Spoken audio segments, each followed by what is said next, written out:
Thank you, thank you. It says Freedom Force International. Don't fight City Hall when you can be City Hall. Does that make sense? We're tired of standing on the outsides of the City Hall, looking in through the windows, looking at those sitting in a big fat chair, saying, oh, those of you in there who are in power, won't you please listen to us? Won't you look at our petitions? We signed a petition, we wrote you a letter. Won't you please follow the Constitution for us? And they laugh at us. It's time for us to get on the inside. And that's what Freedom Force is all about. That's what Red Pill University is all about. That's what Red Pill Expo is all about. That's what you are all about. Or you wouldn't be here. Spontaneously, the other night, I told you about my Crusader gene, and everybody liked it. I've heard that comment 100 times. Oh, yeah, I think I got the Crusader gene too. I think you do, or you wouldn't be here. So, okay, welcome, Crusaders. I'm going to give you a little talk tonight, not about Freedom Force, not about our struggle, not about what we have to do, should do, and must do, and didn't do, darn it. But I'm going to talk about conspiracy theory. Well, not really theory, as you'll see. That's a knee-jerk phrase, isn't it? You start to tell people about something. Oh, you one of those conspiracy theorists? I've learned to say, yep. I'm one of them. Let me tell you why. So tonight I'm going to tell you a little bit about why people call me that. I never really didn't want that handle until Wikipedia gave it to me. First thing you find when you go up to Wikipedia is that J.Edward Griffin, well-known conspiracy theorist, ... So I said, okay, I guess that's my handle. But what is a conspiracy? Look it up in the dictionary. Easy. Conspiracy is when two or more people get together and they plot to do something that they plot in secret. They get together and then they do it in secret, and they plot to do something that is either illegal or immoral. That's the definition of a conspiracy. And I'm going to be talking about two or more people that have gotten together in secret, and they're doing something which is, there's the rub. Is it illegal? No. Most of what they do is entirely legal because they write the bloody laws. They see to it that the laws authorize everything they do. Not everything, because in spite of that, they still resort to a lot of illegal actions, but our problem is not with their illegal actions, it's with their legal actions. So it's not really a conspiracy on the basis of legality, but on the basis of ethics, morality, right and wrong. What they are doing, they believe, is entirely ethical. They believe they are the good guys. They are the ones, in their minds, who are saving the world from the idiots like you and me. Idiots who think that they have a right to stand against the group. Those idiots that think they have individual rights, that no matter how big the number is, they still have those rights. They think that those idiots think that the purpose of the state is to protect the individual against the passion of the mob. Isn't that awful? And so their mission is to get rid of all of those things that support the idiots, get rid of national boundaries, get rid of family units, get rid of all of the things that support individualism. And since they consider themselves to be collectivists, which means they believe that the group is more important than the individual, that the collective is the basis of society, anything that helps to bring about this new world order that they talk about so much, which is the world order of collectivism, world government based on the model of collectivism, which means that all-powerful government at the top, speaking for the people, but the people in reality serving the state, serving as slaves at the bottom. That's their idea of the New World Order. And they see it as they really honestly, I think many of them at least start out that way. They see it as the ideal system. There have been a lot of utopian books written about it. Movies have been written about it. It's taught in school. I learned it very well at the University of Michigan, that, greater good of the greater number. The individual must be sacrificed if necessary for the greater good of the greater number. So it's taught, it's believed, it's the embodiment, it's the mindset of most people in the world today, including in the United States and Canada and most of the Western world. They may not recognize that they believe essentially the same thing as the Communist Party in China, but they do. If they could analyze underneath all of the labels, look beyond the flags, look beyond the facial features and the uniforms and the language, they look at the principles that people believe, the world has bought in to collectivism in one form or another. Collectivism is not my topic today, and the battle between collectivism and individualism, but it is the cornerstone of our struggle. It is whether we win, when I say we, whether individualism wins against collectivism or not will determine your future and the future of your children and your grandchildren. That's not my topic. Here I am talking about it because I just had to. That crusader gene kicked in there, and I had to get it out. So I'm talking about conspiracy. We're going back to that. These guys really are not conspirators in their mind because they think they're doing a good thing. And they believe that the end justifies the means. And most people in this room probably believe that also, even though we speak against it. Because there can be an argument, the end justifies the means. The truth is, not all ends are justified by all means, but some ends are justified by some means, and then we get into that argument. Here I go, digressing again, but it just came to mind. We're all against torture, right? But if some fiend had your child kidnapped, and they were going to kill your child, and you had hold of a companion of the kidnapper, and you knew that that companion knew where your child was, would you torture that bastard to get your child back? Ooh, what a decision, you see? You can always find some moral situation where all of a sudden things that you thought were black and white suddenly start looking kind of gray. So that's where the collectivists have such a good time, because they trick us with things like that. They trick us that the national security, if we don't torture these people, look what will happen when they may bomb New York or kill millions of Americans. So it's justified. It's justified if the end is superior enough, then the mean can be adjusted to anything. So we're back to the conspiracy thing again. So these people are not conspirators in their minds because they really believe that this glorious New World Order is a good thing, and we are the people standing in its way. They are crusaders for justice, for peace, they think. And it just so happens that along the way they can make a lot of money and have power, so I'm sure that doesn't make any difference in their thinking. But it might.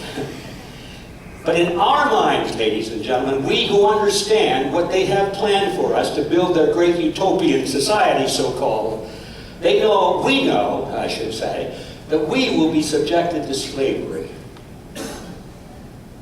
And in our minds, we do not have to buy their false arguments. We know what's coming, what they have in plan for us. And so we think it's terribly unethical, to say the least. And so in the minds of most people in the world, this is a conspiracy of the worst order, as far as we are concerned. So we dispense with the word. Now let's go back to the issue. My topic is the Quigley formula. How many know who Quigley is? Should be a lot in this group, yes. About 15% probably. The Quigley formula, and the subtitle really tells it all. The subtitle is The Conspiratorial View of History, as explained by the conspirators themselves. And so that's what I'm going to do tonight. I'm not going to give you any theory. I'm going to give you conspiracy fact, history, reality. So I'll start with this. Yeah, this is fun. It was show and tell day in the first grade. And the kids were told to bring in something that they could show the class and talk about. And so most of them brought in toys or a little book or something that they liked. But little Johnny brought in a kitten. Well, the kitten was alive, and it was cute. It was kittling around and meowing, and of course, all the children were attracted to the kitten. So after a while, Johnny turned up to the group. He says, I wonder whether this kitten is a boy kitten or a girl kitten. And so the discussion went around the classroom. Did anybody know whether this kitten was boy or girl? Hadn't a clue. So the teachers was asked, one of the kids said, "Teacher, is this kitten a boy kitten or a girl kitten?" And so she asked the class if anybody in the class knew. There was silence that spread across the room. They didn't have a clue. Finally, Johnny said, "I know." The teacher said, "You do? How can you tell? How can you tell the difference?" He said, "My father says that we live in a democracy. And in a democracy, the majority always has the right answer, so we'll take a vote on it." And everybody thought it was a wonderful idea because it was an American school. And everybody knew that democracy, the majority rules, the majority is always right. All important decisions like this one are decided by a vote. And I'm here to discuss that assumption. This may be a blue pill. And I'm here to suggest that there is a red pill that will reveal that underneath that mirage of the democracy being a good thing, that maybe democracy is not so hot after all. And that maybe it is a mirage, maybe it is an illusion that is being offered to us to confuse us, to keep us from recognizing reality, and is being used to enslave us. Now that's my theme. Let's see how I can do on it in the time left. Okay, the Quigley formula. Who is this man Quigley? I say man because Carroll Quigley is his name, and if I just mentioned the name, you wouldn't know whether it was a boy or a girl by the name. But Carroll Quigley is a very well-known figure in modern political science because he was a professor at Georgetown University. He was a very highly esteemed professor of history. He just happened to be the professor that taught William Clinton when he was a student at Georgetown University, and they developed a friendship, actually. And although I can't prove this yet through documentation, you'll find out why in a minute. I believe that Quigley was the person who was responsible for Clinton getting the Rhodes Scholarship.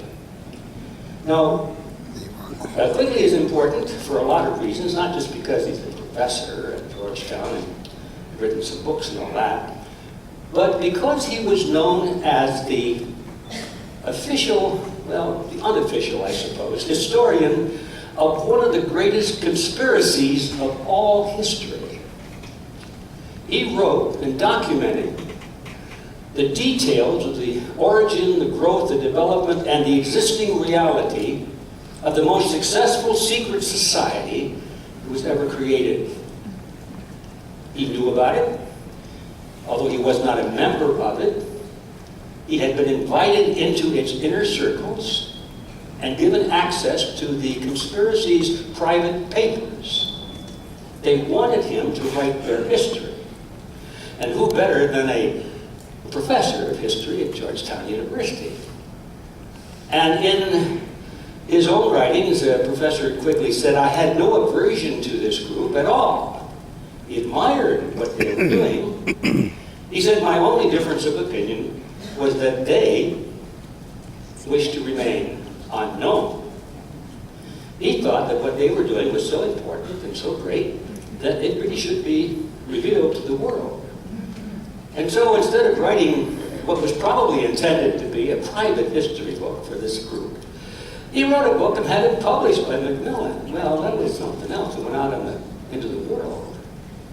And idiots like me got hold of a copy of it. And we read it. It's a big, can you imagine a big thick book like that. I know I wrote one, but that's beside the point.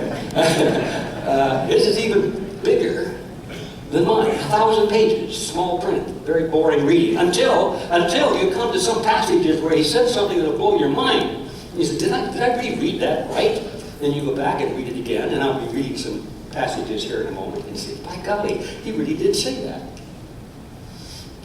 Consequently, when the word got out, I suppose eventually to the inner circle of the secret society, they said, hey, we don't want this book out where anybody can read it. And so Macmillan pulled it off. They wouldn't reprint it again. They said there was no demand for it. But Quigley himself got kind of, got his knickers in a wrinkle over that. He said, they're not selling my book. And he found out that everybody had orders for the book, and they were saying there was no demand for it. Strange that Quigley wouldn't have figured out what was really going on. So anyway, that's what happened. So nevertheless, this is why the book is important and why Quigley is important, because when President Clinton received the nomination of the Democrat Party for president nomination, he gave honorable mention to Professor Quigley. And after he was elected to office, then in a couple of his speeches, he also gave honorable mention to this professor, kindly professor of his at Georgetown University. He said he had a great influence on influencing my own political ideas. Well, most people thought of that as, well, it's not nice. Here's a newly elected president paying gratitude and homage to this kindly old professor at Georgetown University.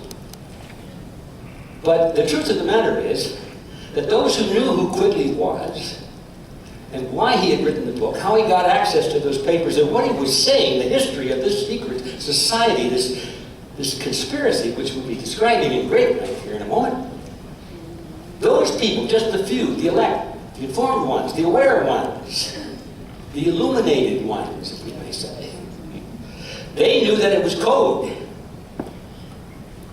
Clinton was telling those people, right in front of the faces of everybody else who didn't know anything, he was delivering a message. He was saying, look, I know about this conspiracy, and I am now in its service. And everybody who understood what Quigley had written got the message. That's how they work. They do things right out in the open, but they use phrases and concepts that the average person just doesn't understand. So that's why it's important. And so what this guy Quigley wrote was the conspiratorial view of history, explained by conspirators themselves. But as I said, he was actually very close to it and was probably intended to be the official historian of this group. Now, Quigley described this conspiracy in two books. One was called Tragedy and Hope, and the other, The Anglo-American Establishment. And as I mentioned a moment ago, these were not for public consumption.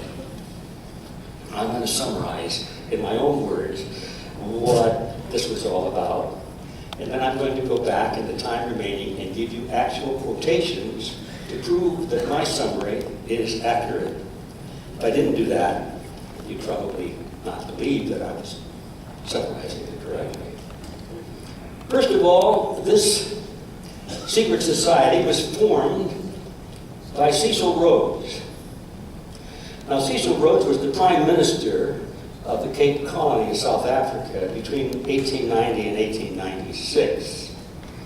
A very powerful political figure.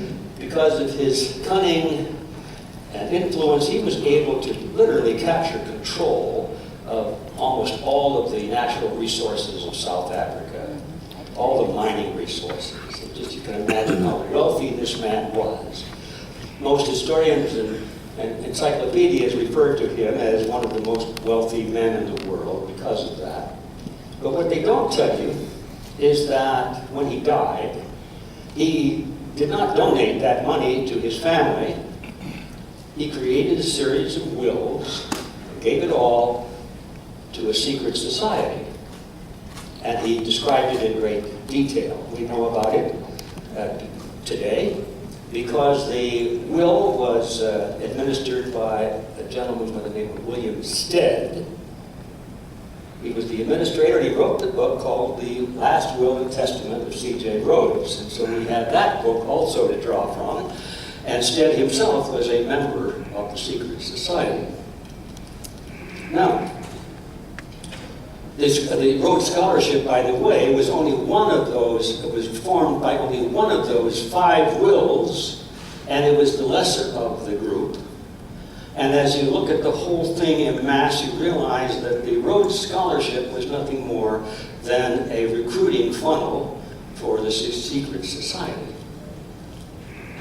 It exists today, they say, and is a major historical force since World War I. Its goal originally was to expand the British Empire and culture to dominate the world. They felt that they were so enlightened and so fortunate to have the best culture in the world that it was their obligation to force it upon the rest of the world because the masses were just too ignorant to understand what was best for them. And since they had the best culture in the world, it was their noblesse oblige to put it upon the rest of the world, whether they wanted it or not. But in particular, they didn't want to tell them that they were doing it. That was the major part. That's where the secrecy came in. Now, eventually, they dropped that goal because they realized that it was hard to enlist members of this society in other countries, which they needed to do, if the goal was to make the British Empire the center of it. And so they dropped it at some point very early on, and it evolved to the concept of world government based on the model of collectivism ruled behind the scenes. The method of doing this was to capture control of the power centers of society. The power centers are defined as those groups that have major influence over the thinking and the opinions of the population, and therefore determine the political policies of the nations. Those power centers, of course, are things like schools, labor unions, media centers, church organizations, any kind of a group. Political parties in particular were major targets of this. So the idea was that instead of invading a country with soldiers and guns and bayonets and bombs, they would simply infiltrate the power centers of society, and using vast quantities of money, they would capture control of the leadership of those organizations, and the members would follow like sheep, because people always follow their leaders like sheep. That's what they said, and that was their plan. Their structure was outwardly modeled after the Jesuit order, believe it or not, the Society of Jesus. Cecil Rhodes admired their structure. That is the organization, of course, from which Adam Weishaupt sprang. He was the founder of the Illuminati. And so Cecil Rhodes admired that structure, and he set out consciously to create that structure in his own organization. At the deeper level, this was a classical conspiracy. One of the things we found out from the writings of Adam Weishaupt, which are preserved right now in the British Museum, he described that the way to reach out and control the masses, his description of power centers was a little different than mine a moment ago. He called it rings within rings. He said, we have to have the center control of a few of us, they're the masterminds in the middle, and then we have a ring of influence around us. I believe he called that the Society of the Elect, his group. That would be about 12 or 20 people. Then around them would be a larger group or ring of influence. They called them the round tables. And they might exist in different geographical locations, and altogether that might be a couple of hundred, maybe 1,000. And beyond that, there's another ring, such as a political party, and so forth. They keep going out and out and out. And at each ring, he said, the members, the rank and file of the members must not know that they are dominated and directed by a smaller group at the center, the smaller ring. And in this way, he said, we at the center, through our influence, can reach out and control the masses of the world. Cecil Rhodes thought that was a great idea, and he specifically specified that would be the structure for his secret society. So, what he created was an inner circle, which was the Society of the Elect. I mentioned that before. Originally, Rhodes was the brain trust for this, and he had in his, I should say, Rhodes had as his brain trust in that center, inner circle, people from the British banking and political world, the richest people that he could find. He, of course, was one of them. The center of gravity, as I mentioned a moment ago, shifted to the Rockefeller Group, eventually, with centers of influence in the Bilderberger groups and the Trilateral Commission. And as I said before, also the goal shifted away from the British Empire to the New World Order, based on the model of collectivism. Now, in Cecil Rhodes' group, the secondary wings that he created were called roundtables. And these existed then and now in the United States, in Britain, and all of the former British dependencies. They still exist.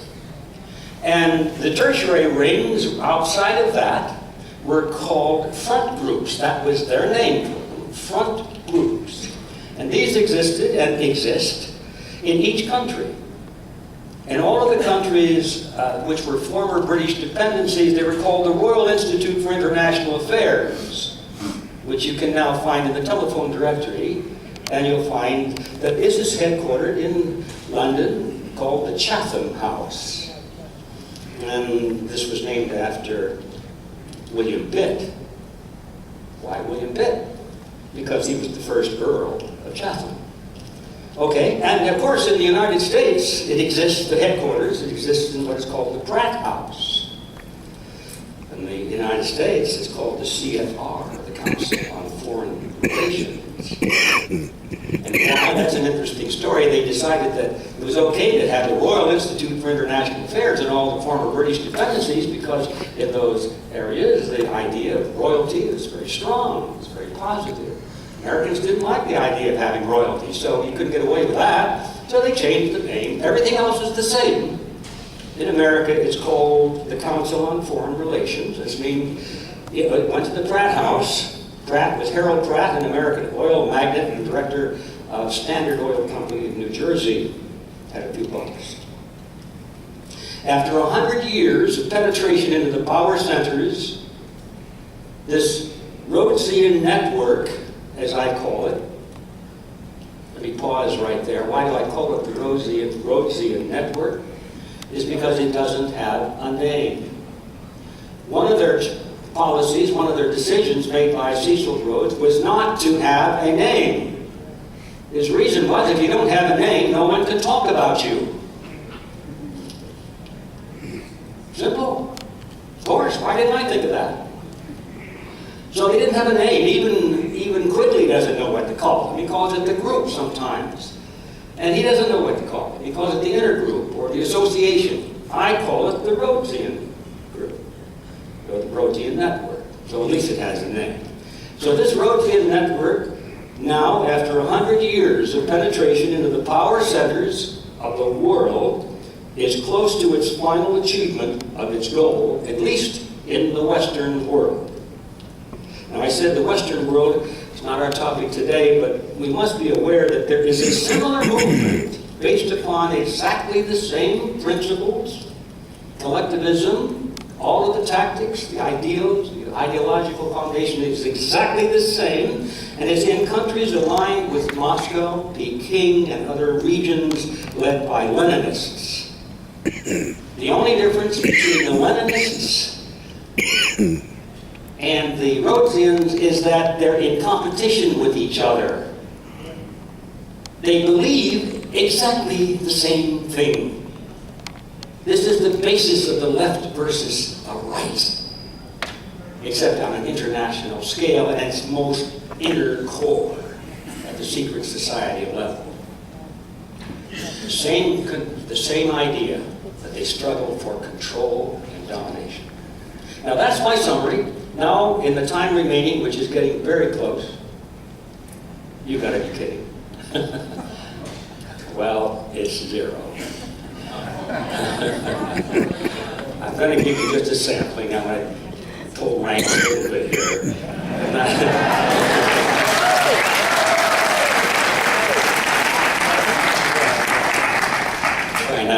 me too much rank or I will become rank. I'll give you just a little sampling to let you know that I'm not just making this up.